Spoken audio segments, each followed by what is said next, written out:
Welcome back to another episode of the Royal Palace Podcast. We are joined by our friend Sam. Hello again. And of course, as always, with my friend Liam. Hey everyone. On this episode, we're going to be talking about the fall of France. Right, so what we're going to be looking at, is France's experience at the beginning of World War II in 1940, the fall of France to the Nazi invasion, and the collapse of the Third Republic, and rise of the Vichy collaborationist fascist regime.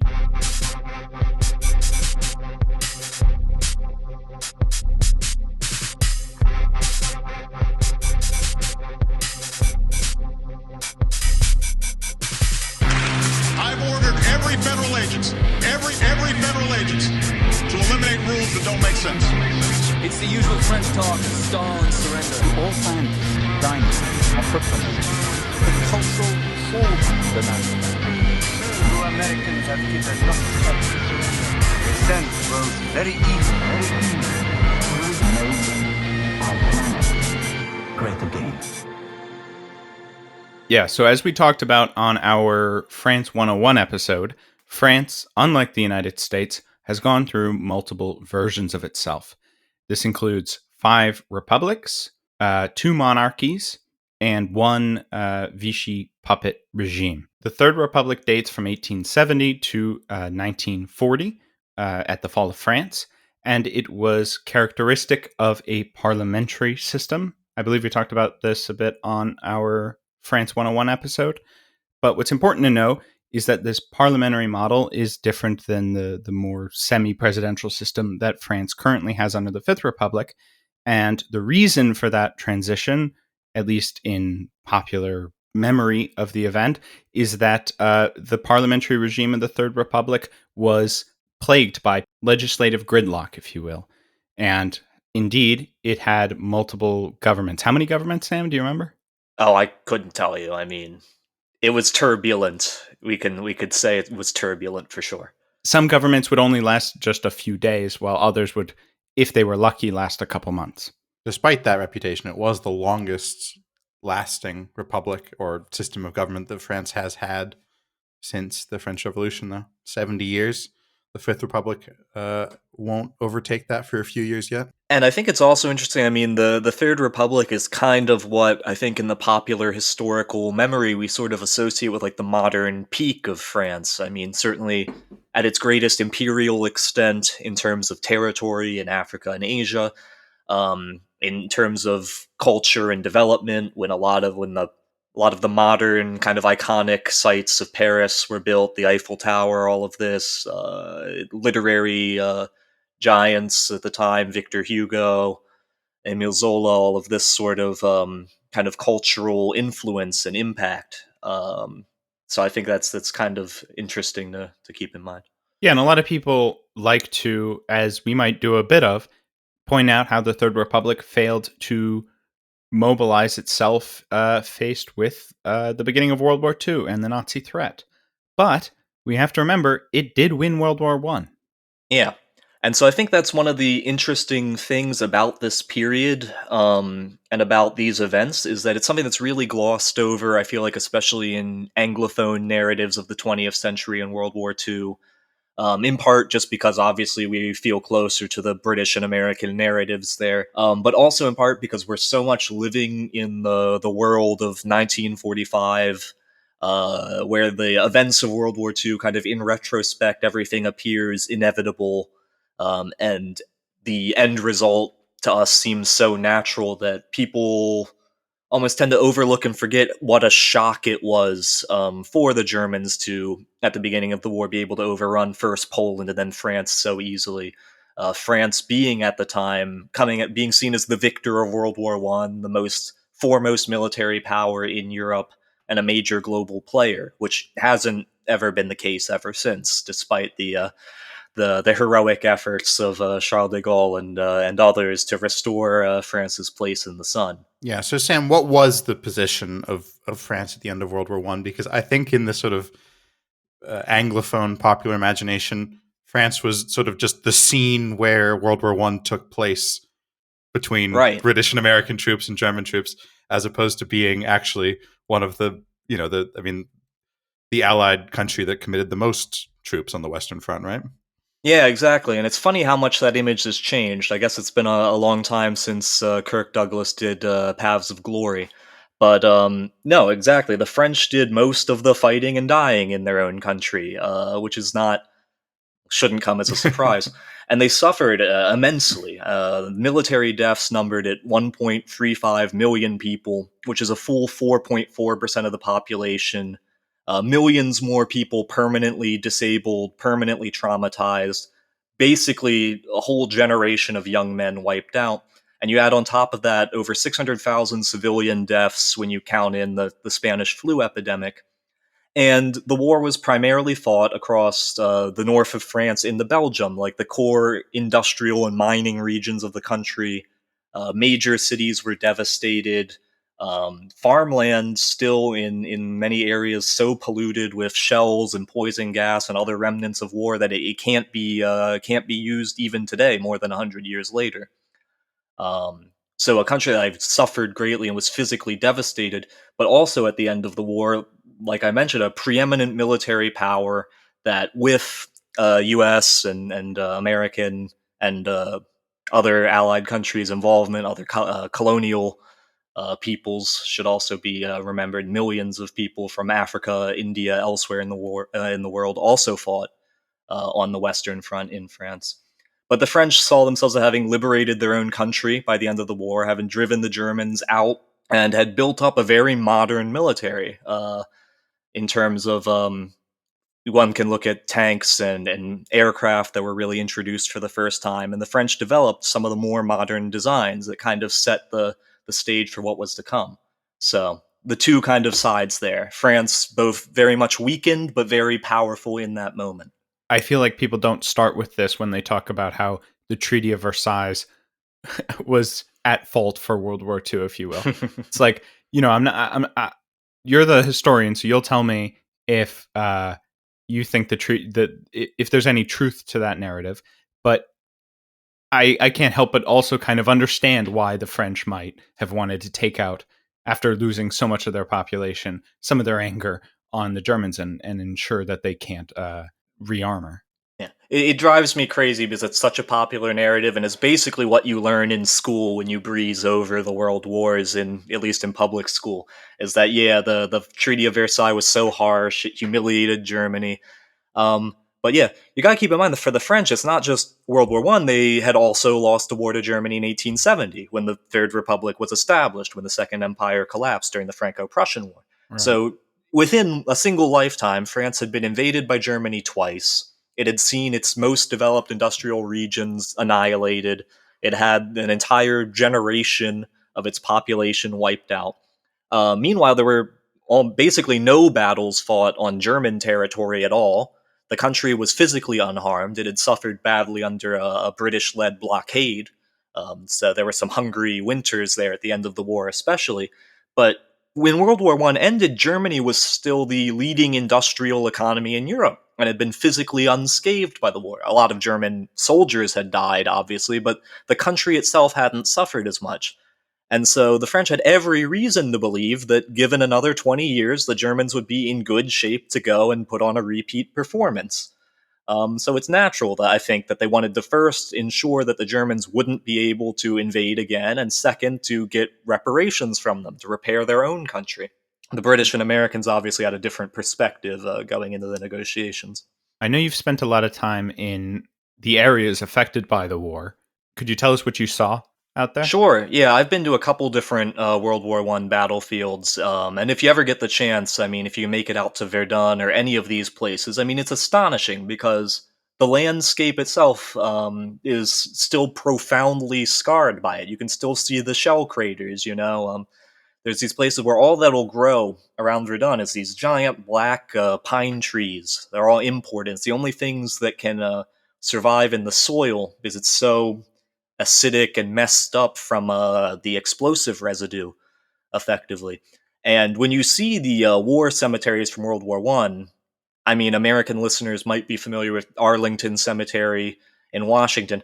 Imagine 24 Arlington cemeteries, it's just everywhere. At Verdun, the bodies, were so smashed up. A lot of times, soldiers would be hastily buried on the battlefield, and then the front lines would move, shell fire would come in, the graves would be churned up and destroyed, and they'd be reburied over and over again. So they actually just gathered up all the bone fragments, and they're gathered together and piled up in an ossuary at Verdun. And they don't even know how many tens of thousands of skeletons are included in there. I mean, it's really shocking, just the level of violence and the traces that are still there. So you say that France ended World War One with a modern military, but had, as a result of all the death, certain manpower shortage, right? Exactly. And so France had both serious defense commitments it had to meet, but also they desperately needed manpower to rebuild their country and to get the economy going again. So at the end of the war, the Allied countries occupied the western part of Germany. France also had its colonial empire to police and had picked up new territories at the end of the war. They annexed Syria and Lebanon from the Ottomans under a League of Nations mandate so that those countries could receive the enlightened tutelage of French colonial viceroys. So the French had this dueling need to both maintain a large standing army, which was very modern at that moment in 1918 and 19, while also rebuilding their country, and that was immensely expensive. And so what you see immediately in the couple years after World War I is that the government begins to make adaptations to try to balance those dueling responsibilities. In the 20s, you had mostly center-right governments. They're often referred to as the Horizon Blue majorities because they were sort of vaguely nationalist. Horizon Blue being the uniform of the French army in World War I. And so they began to reduce the term of conscription from 3 years to 18 months in 1923, and then the late 20s down to 1 year just because of the manpower shortages. And there was almost no money being spent in defense on procurement because they'd finished the war with this mountain of tanks and artillery and planes and guns. And so most of the money was being spent just on maintaining the equipment they had and the forces in the field to meet their immediate defense needs, rather than looking long range at modernization. And so that obviously was going to have a deleterious effect later on. Now, was Germany paying all of their reparations to France at this time? That was a up and down relationship there, and that's one of the things that it's such a popular narrative that the Versailles Treaty was bankrupting Germany because of the heavy reparations payments. But again, Germany was a thriving industrial economy in the 20s, major export economy, doing well. But the center-right governments that came to power in Germany after the SPD were constantly looking for ways to try to get out of their Versailles Treaty obligations.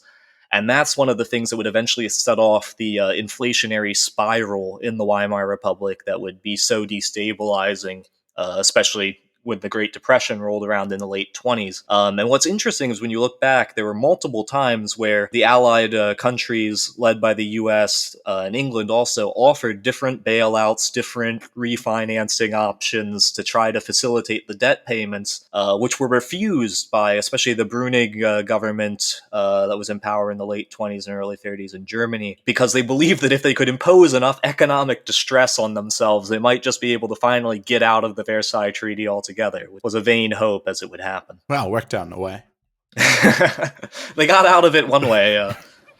But what's interesting though is they really didn't escape this actually, because after World War II, the French insisted that they still wanted the original reparations paid, and so I think it was in the year maybe 2014 or 2015 that Germany made its final reparation payments under the Versailles Treaty, actually. Now, should we talk a bit about the 1930s? I think it's important to understand, especially if you want to maybe chime in with what you can add about the Popular Front and its significance too. Yeah, we covered the Popular Front a little bit when we talked about on our episode about summer vacation. Yeah, so the Popular Front was the government that was elected in 1936, which was a coalition between the SFIO, the French section of the Workers' International, which is essentially what is today the Socialist Party, and the Radical Party, which was a quite important party at the time, sort of a quite uniquely continental European movement, wouldn't you say, Sam? This idea of like radicalism as a political. It's extremely French, that's for sure, and it's extremely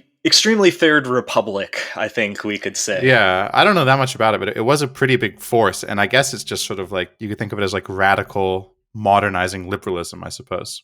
Yeah. Representing a bourgeois class much more than like the working class, but still quite a like modernizing and progressive force. It's a bit of a throwback, I guess, that kind of has its roots in the fact that early in the Third Republic, the political contestation was largely between Republicans and monarchists, right? And so Yeah. the radicals are largely the inheritors of that Republican side before the debate sort of shifted to more of a class conflict, I guess. Right, absolutely. If you go back to like the middle of the 19th century, sort of the start of modern politics, you could almost say the working class kind of wasn't in the picture yet. They hadn't really politically organized.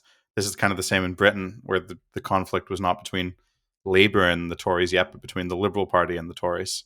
And the working class only really came into the picture as a serious political force at the end of the 19th century. But yeah, so the Popular Front was between the Radical Party, the Socialists, and supported by the Communists. And the Communists and the Socialists, of course, had split at the beginning of World War II, as happened across Europe, over whether to support the war patriotically. Right, that happened both on the French and German side. Mm-hmm. Was that the more radical line was opposing the whole war as a as a war of the imperialist classes of different countries, whereas the mainstream of the parties, which became the socialists, supported the war both on the French and German side. Yeah. Funny how the legacy of Jean Jaurès has changed so much, where he was an anti-war socialist, and now all sorts of streets and everything named after him in France. But at the time, assassinated right at the outbreak of the war by right-wing nationalists. Right? Yeah, Jean Jaurès, very cool figure. I'd like to think he would have joined the Communist Party after the split, but he was assassinated before the split, so the socialists still claim him as theirs. But yeah, so the Popular Front in 1936 was a very radical government. Well, it lasted, led by Léon Blum, who was Jewish, which was, of course, pretty notable in 1936. Hitler's already in power in Germany in 1936, and France itself has a growing fascist and anti-Semitic movement.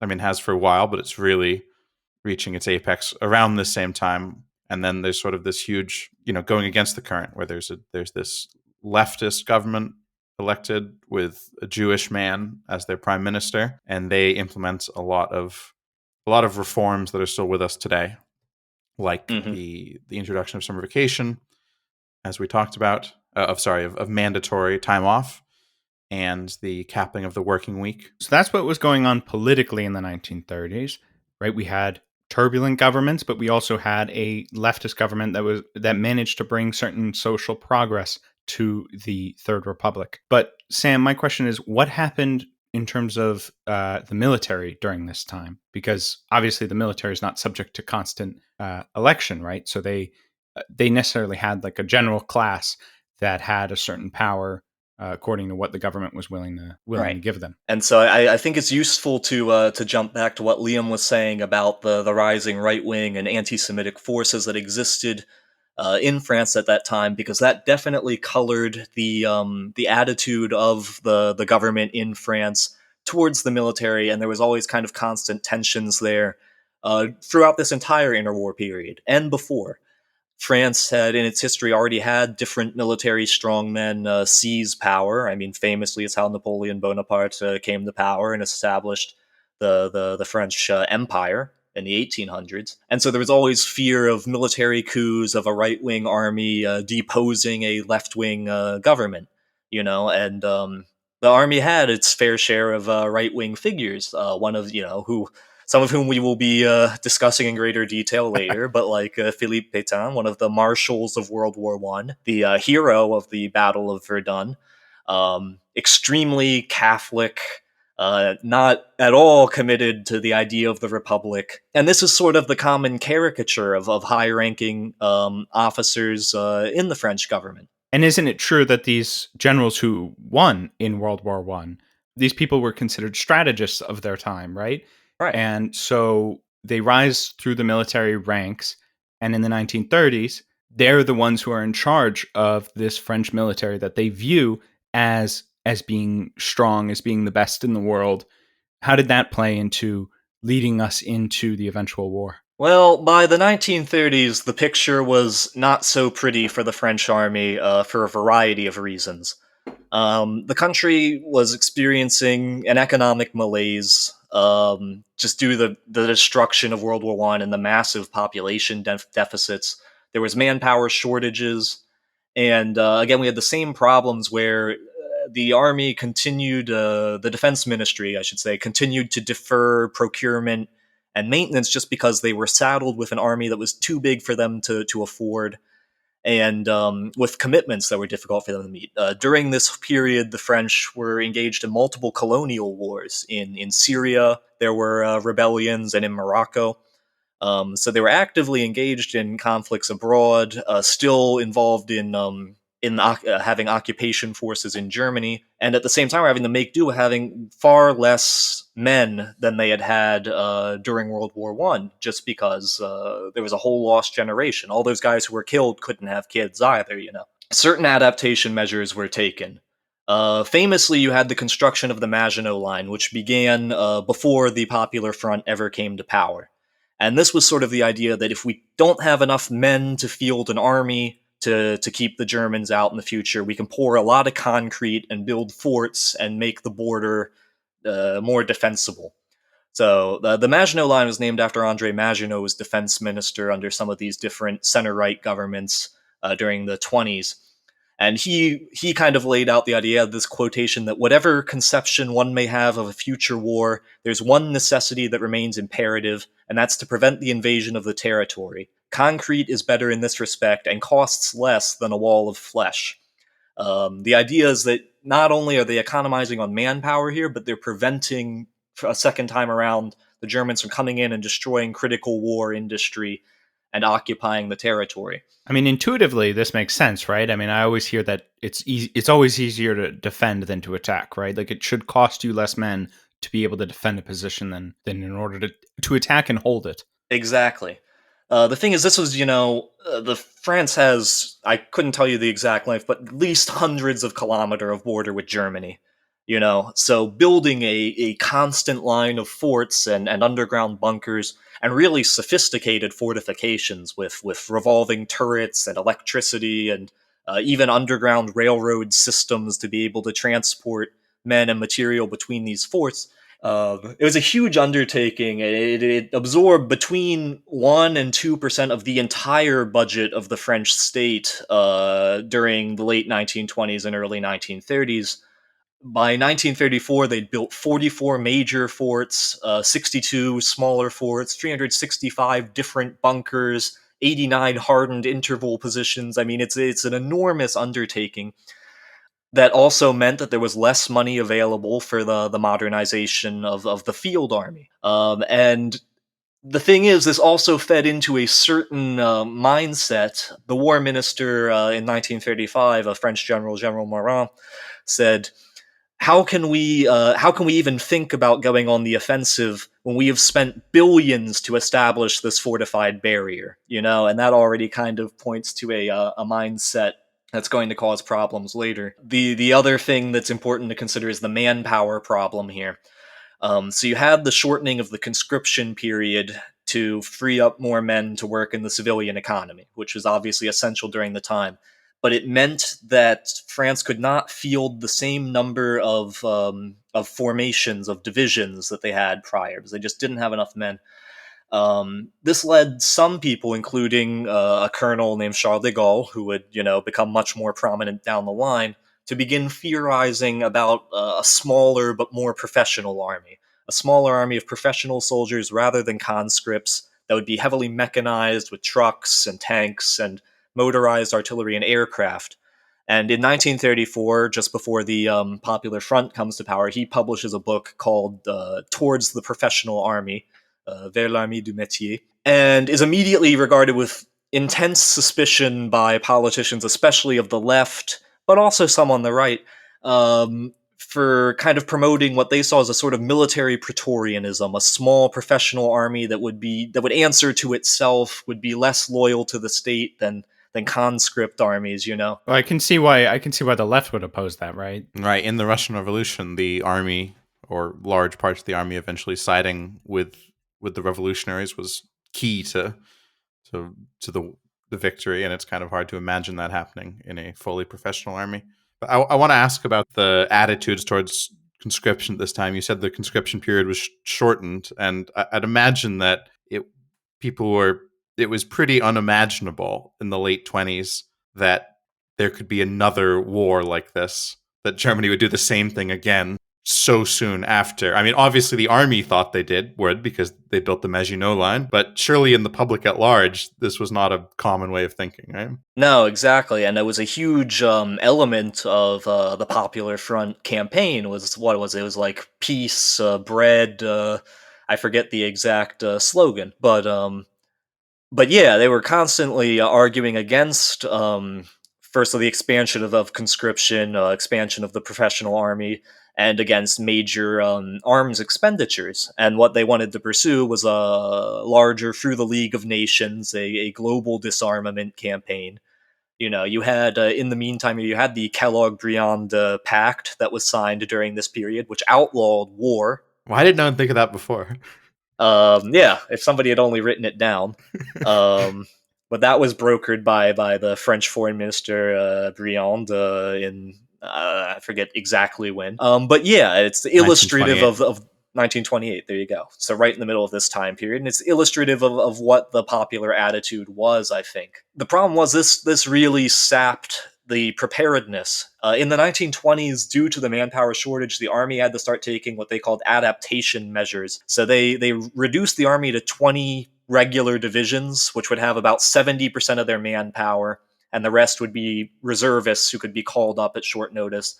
And then there were 40 reserve divisions that were meant to be mobilized in wartime, but during peacetime they only had about 5% of their total manpower, and those were going to be filled with conscripts called up in time of war, and the preparation of these conscripts was really poor during this period. For various reasons, when men were called up for the reserve or for conscription, only about 20 to 40% showed up for training, and they only received training in small groups. It wasn't focused on maneuver or how modern armament would be employed. So not only is the army now kind of saddled with antiquated armament, with a kind of lopsided organization and various weaknesses, but they're depending on being able to call up a large number of people very quickly, and those people are now poorly prepared, and there's really not a lot of room to train and prepare them within the budget and within the conscription limitations that existed. And during this whole time, again, 40% of the French army was actively employed overseas in the mid-30s. That's a crazy statistic. Yeah, whether it was in West Africa or Morocco or Syria. And the manpower shortage also meant that they were extremely dependent on troops from the colonies, actually. They had, within the French army for a long time, you had a split between the Metropolitan Army and the Colonial Army, which had two arms. You had the colonial infantry, who were white French troops from the metropole who served overseas, and you had the indigenous troops, which were called tirailleurs, which means like sharpshooter or marksman, but it's not really a good translation. It doesn't describe their role. And those were troops from Morocco, Algeria, or Tunisia, or from West Africa, Madagascar, or French Indochina. So now Cambodia, Laos, Vietnam. And we'll get there, but at the outbreak of war in 1939 and into early 1940, about like a quarter of the active French army troops in metropolitan France were actually indigenous soldiers from the colonies. I wonder how race played a role in the French military, because obviously there was racism, right? But I remember, for example, I believe it was an episode of Lions Led by Donkeys. Mm-hmm. They talked about how, despite the French brand of racism that existed, they didn't do the kind of like strict racial segregation that the Americans did when they introduced black soldiers into the U.S. military. Yeah, it's a super interesting subject. And one of the things on that also is that there was never really they kind of got this out of the way in World War I guess, but there was never really the same conversations that happened in the U.S. where for a long time African Americans were kept out of combat roles because they were seen as unreliable. Really, in the French army, you had almost this kind of pernicious opposite thing where a lot of indigenous people were seen as coming from like martial races and like being really good at war naturally. So sort of a different kind of racism, but it did mean that they were appreciated by the army command. And it is interesting that when these guys were in France, they did mingle with the civilian population much more than would have been kind of acceptable for, I think, African American troops during that time. I mean, during that time, the American troops were not like allowed to go to the same bars. Exactly. My understanding is, at least with the French, they weren't racist in that version of it. Not like in a institutionalized way generally, although there was it never came to fruition, but in 1939 and 40 they did begin to become concerned about the black troops using the same brothels, and they started trying to look at establishing segregated brothels for the colonial troops, but the German invasion unfortunately got in the way of that plan ever coming to fruition. But it's also interesting that there was a certain degree of, probably a higher degree of mobility than existed in the U.S. military structure for a black soldier at this time. The vast majority of officers in these units were white, but it was actually possible for certain educated people from the colonies to achieve ranks around like lieutenant or captain. That wasn't unheard of. There were a few notable black captains that fought in 1940 who were executed ultimately by the Germans upon capture in some cases. Although the more common thing was for indigenous soldiers. I use the term because that's what was formally used within the French terminology, by the way. Sure.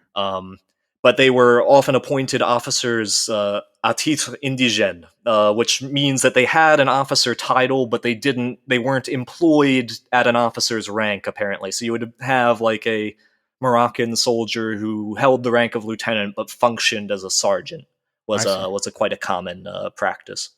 Just a comment on the race issue in general in France in the interwar period. I mean, this was notably a time when several prominent African Americans moved to France. I'm thinking mainly of Josephine Baker here, to escape, quote unquote, escape racism. So for those who don't know, I'm actually not sure how well known Josephine Baker is in the US, but she was a Black American woman who moved to France in the 20s and worked as a cabaret dancer and became very famous, and eventually a famous actress. And if you look at the things she was cast in France at the time, you go, holy Wow. shit, this is racist. Yeah. But if you consider that, like, she moved to France because it was much less segregated than the US was at the time.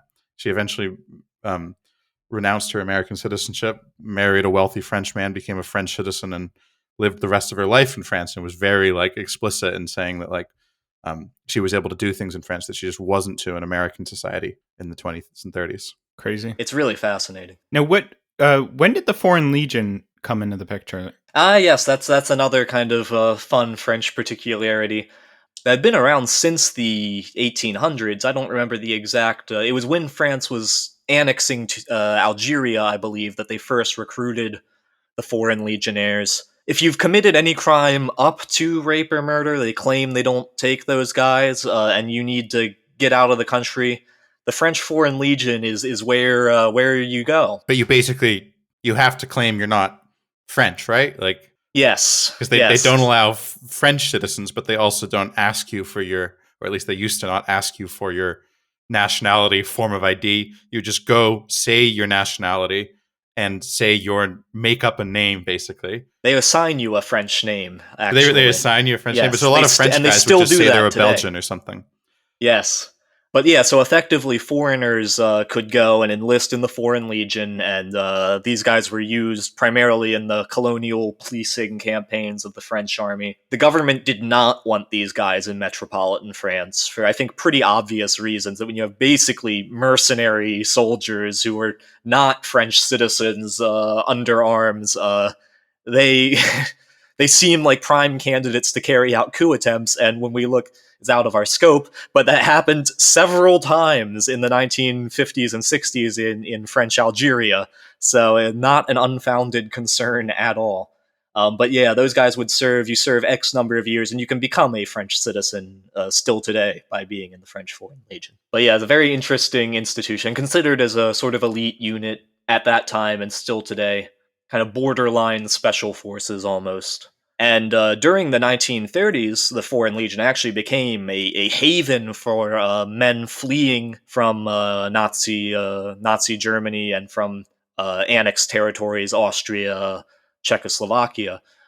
So lots of German communists, German and Austrian Jews fleeing from Central Europe.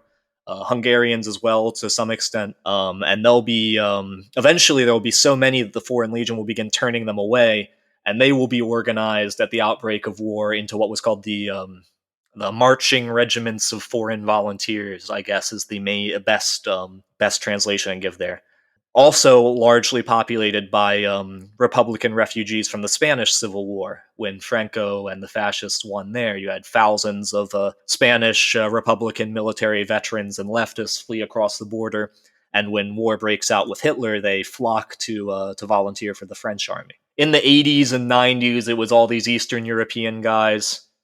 In the 50s and 60s, it was a lot of Germans. It was a lot of Nazi veterans actually ended up in the Foreign Legion and fought in Indochina and Algeria. In the 80s and 90s, there was a lot of guys from the former Soviet bloc. Nowadays, you have a lot of guys from different African countries, for sure. Francophone countries especially. But yeah, very few Anglophone volunteers. It's fascinating when you see those guys. That could be us. That could be all three of us. I think you and I, Sam, have watched the same documentary here, but I saw this documentary on YouTube about the Foreign Legion, and there's this like guy from California, this Asian American guy from California. He wouldn't tell anybody what he did, but he did something, and he's just kind of like, Oh God. yeah, I wasn't a good guy. And he was not cut out for it, let's just say. And like, he didn't speak any French. I mean, most of these guys don't come speaking French unless they're from Francophone Africa. They right? beat the French language into you in the Foreign Legion, Yeah, literally, from what I can tell. So Yeah, I saw a documentary on French TV once about two Mongolian guys who had got it into their head that they should go join the French Foreign Legion, and they didn't know anything about France. They'd never been outside of Mongolia. I don't know how they got this idea, but it was fascinating. But I mean, the French Foreign Legion is unique now, but it didn't used to be that rare that armies were recruiting lots of foreign troops. And if you go back to the pre-modern era, it was almost the norm. Oh yeah, and it was even considered superior, right? Like to have right. like your Swiss mercenaries. To be fair, it's pretty common now. It's just in the form of private contractors, right? That's true, yeah. But I mean, it used to be quite common to have your army largely composed of foreigners. That was the case in France up until the Revolution. The Revolution, revolutionized the army, unsurprisingly. Right, and like the Swiss Guard is now just a Vatican thing, but it used to be everyone had a Swiss Guard because the you French didn't kings want did. You didn't want your own troops, or you didn't want your own people because they would rise up and kill you. It's much superior to have foreign mercenaries who had no allegiance to anyone except whoever was paying them. Exactly. Yeah, I guess the one last bit here in the kind of pre-war military preparedness stuff is it's important, I think, to look, because I keep alluding to it, but the material state of the armament of the military, and then how that kind of ties into the Popular Front's defense expenditures and army policy and nationalizations. Yeah, like I mentioned, so it's kind of shocking when you see from 1919 until 1934, only 12% of military spending went to procurement of new equipment and uniforms. So they were absolutely wearing out all this World War I equipment, tanks, trucks, planes. Stuff was literally falling apart. It was pretty bad. In 1932, the senior general, Maxime Weygand, who was another kind of major figure of World War I, not so much viewed as a hero because he had been the chief of staff for Ferdinand Foch, who was the leading French field marshal, who was the chief of the Allied High Command during World War I. It's kind of viewed as the architect of victory and is today entombed in the Invalides near Napoleon. Weygand was his kind of chief of staff, so a talented organizer, but not really a combat leader. But he became the army chief in the early 30s, and in 1932 he said that the army today has been brought to the lowest point that permits the defense of France given current conditions in Europe. To continue on the current course, we risk having the army reduced to nothing more than a facade. So the tight budgets really meant that up until the Popular Front came into power, purchases of new equipment were really limited, and that meant that they were buying really small batches of new weapons at a time. Which of course was really inefficient because it means that no private company wants to, commit a lot of manufacturing resources to something if they're not going to get a lot out of that contract, so the unit price is accordingly higher. Right, you're not going to buy a single F-15. Exactly. This, in part, is symptomatic of a pretty major shift that occurred during World War I, actually. Prior to World War I, the French military had the French had done all their procurement through state-run armories, basically, because there was a lower variety of equipment being produced. You basically needed cannons, guns, uniforms. And so the French state controlled the production of those things. Everything was standardized. During World War I, with these technological advances and just with the scale of armies having expanded so dramatically, the state couldn't keep up. And so for the first time, really, the French became dependent on private companies to produce arms. So you had some of these sort of industrial giants emerge, some of them who are still around today.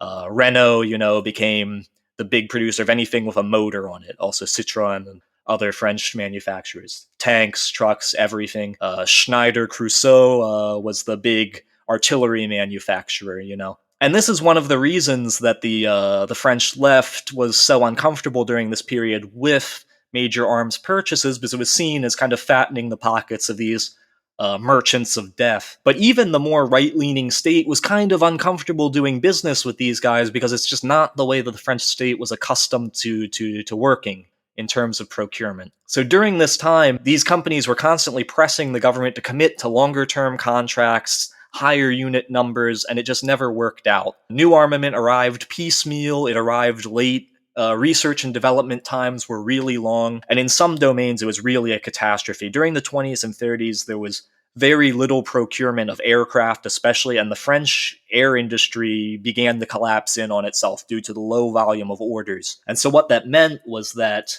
even when new funding came in the late 30s, there were no designs ready for production.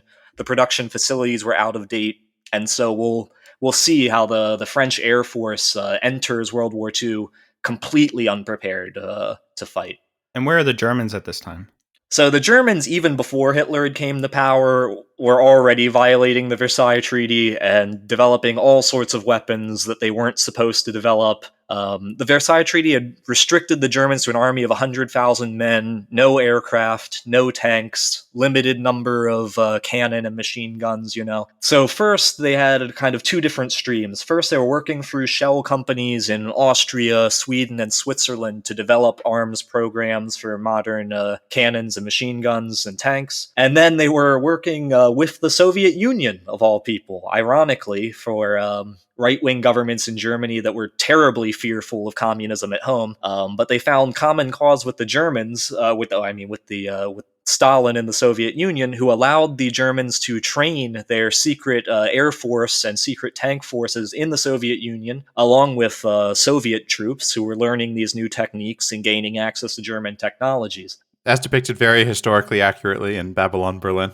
Yeah, that's exactly what happened. He flew over there, hanging out of the plane with the camera. It was awesome. Yeah, there was actually just sort of a general rapprochement between Germany and the Soviet Union during this time, where Germany, as a major industrial country, was just getting a lot out of natural resource imports from the Soviet Union, and the Soviets would receive technical assistance and military assistance from the Germans. So it was a win-win for everyone involved. But yeah, by the early 30s, the Germans were already preparing for mass-scale production of aircraft that were far, far in advance of anything that was on the drawing boards in France, and already had been preparing the way for just a general expansion of the armed forces. I guess the last thing here is dispelling the myth about the Popular Front. There's sort of a popular narrative that originated right after the defeat, as military officers and right-wing political elements were trying to escape blame for the German victory in 1940. And they naturally blamed the socialists and Jews and the Popular Front for having disarmed the country and left them weak and vulnerable to invasion. But really, when you look at the historical record, just it's the exact opposite is true. You can say the Popular Front spent more on guns than they did on butter. You have between 1935 and 39 a 700% increase in military spending, from 13 billion francs to 93 billion francs. That's a full 23% of French GDP in 1939 being spent on arms, which is an astonishing number. So they first saw what was coming. Yes, exactly. Once Hitler rose to power, alarm bells were ringing, kind of unsurprisingly for, like you say, a left-wing government in France with a lot of major Jewish figures who saw how their compatriots were being treated by this new regime in Germany, that saw the signs of German rearmament. So alarm bells were ringing, and they realized the desperate state of the French army. And so under Daladier, the war minister from 1936 onward, and then prime minister from 1938, you have a number of programs. You have 14 billion francs in September 1936 for tanks, trucks, and aircraft, with a plan to build more than 3,000 tanks by 1940. You have 12 billion francs in 1938 for air defense. And you have a big 65 billion franc program in spring of 1939, just before the war, for general armament. But the problem is that because they were so far behind with procurement in the 20s and 30s, it was really slow to gear up French industry during this period. How long did it take to develop the F-35? Oh boy, I couldn't even. It's more than 10 years for sure, at least 15 years. If it's true that the Popular Front is at fault, we're basically accusing them of not having built so much more than just one F-35 in a few years, right? Exactly. And one of the things that's pointed to as both something that a lot of historians have tried to criticize the Popular Front for is that one of their first actions on this front in 1936 was to begin targeted nationalizations of defense industries, which, a word that sends shivers down the spine of any God-fearing capitalist. And this did lead to some issues, because obviously these companies were terrified of being nationalized. And so it led some companies to just drop their contracts with the government, to not want to produce arms for fear that their factories could then be seized. You had actually some acts of sabotage. So it's kind of interesting to look at. Ultimately, what happened is in 1936, this law, which was hotly debated, passed, and they target 39 different plants that they want to nationalize.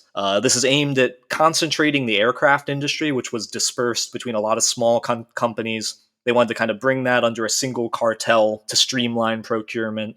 And they wanted to nationalize armored vehicle production at certain key plants. And so this was ultimately a limited program. It only applied to 7 firms, but these firms resisted fiercely. You had actually a kind of incredible situation at one of the Schneider plants, where they took out all of the different signs and manuals for the different machines at the Creusot plant, and they walled off the section of the plant that had been nationalized from the section that hadn't been nationalized, to prevent the workers from mingling between the two. It was really kind of a bizarre... Well, and they were compensated, right? Yes. This is the reaction of capitalists to a thing where it's like, hey, this thing is valued at several million francs.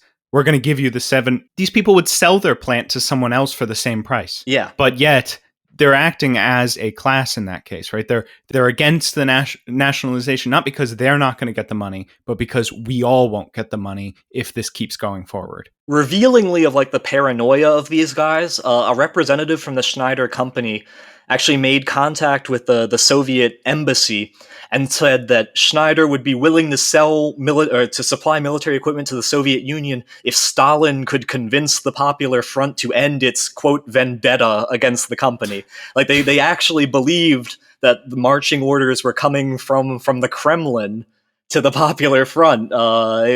Stalin must have had a good laugh about that, and then said something anti-Semitic about Blum. It's pretty crazy. But ultimately, this program did allow the government to make targeted investments in certain key sectors.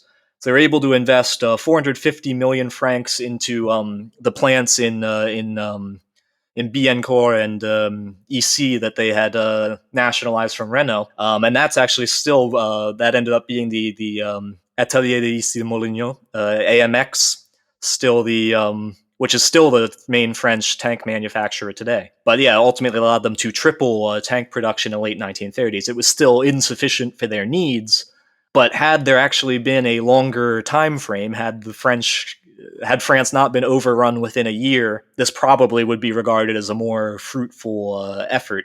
Another error you often hear the Popular Front charged with is that they did not intervene in the Spanish Civil War, which a lot of people at the time assumed they were going to as a left wing government. And in Spain in 1936, the same year the Popular Front came to power in France, a Popular Front came to power in Spain, and was then, of course, subsequently faced an army coup led by Francisco Franco, supported by both Nazi Germany and fascist Italy.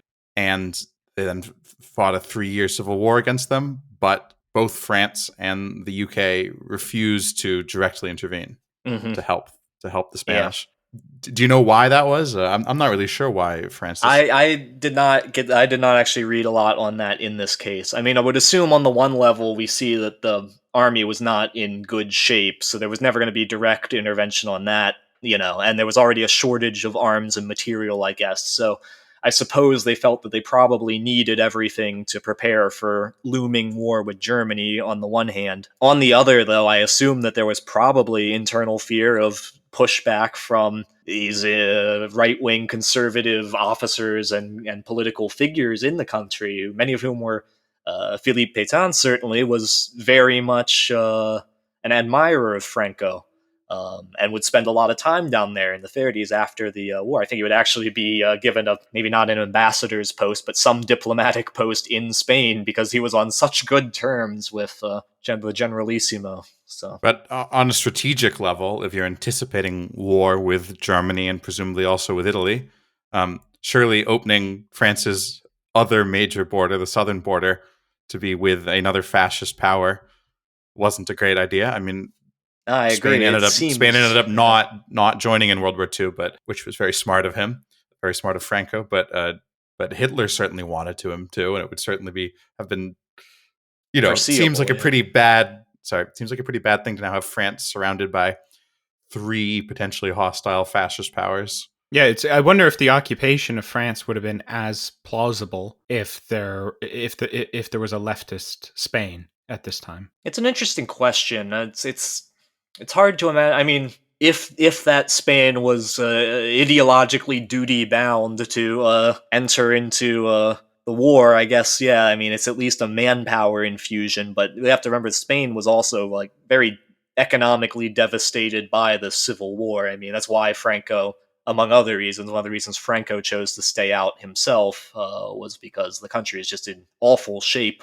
It's an interesting counterfactual, but I do wonder how much it actually would have had a significant material impact. Worth noting that a lot of French leftists did go and fight in Spain as part of the different international volunteer formations there, along with left-wing supporters from around Europe. And a lot of those guys would come back and play a major role in the French resistance after the Nazi conquest, along with Spanish people themselves. But when they crossed the border, the Popular Front government in France put them in concentration camps. Yes. Well, yeah, internment camps, I guess the nicer word. They were kinder to France than France was to them. That's no question there. I read a book a while back that had a very interesting case of a bunch of Jews, Eastern European Jews, who had volunteered to fight in Spain. And they were then saved from the Holocaust because when they fled Spain, crossed over into France, were arrested, they were sent to internment camps in Morocco. And they then just sort of spent the whole of World War II in Morocco because Vichy France never really got around to dealing with them. And they were just in internment camps in Morocco. And apparently it was pretty chill. The French Communist Party was sending them care packages and they could bribe the guards to get them just go hang out in the local villages. I mean, as far as World War II stories go, there are worse places you can be. Yeah. That is. So, I guess our narrative has now brought us up to the eve of war. La France est une chose, à mes yeux, très considérable. Je me fais en effet de la France une certaine idée.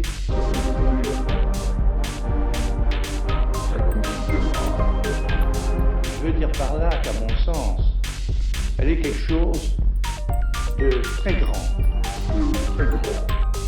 Je me fais en effet de la France une certaine idée.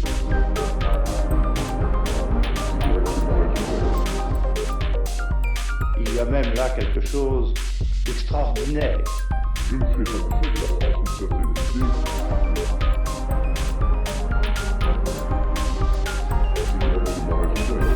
Il faut que la France joue son rôle, c'est exact.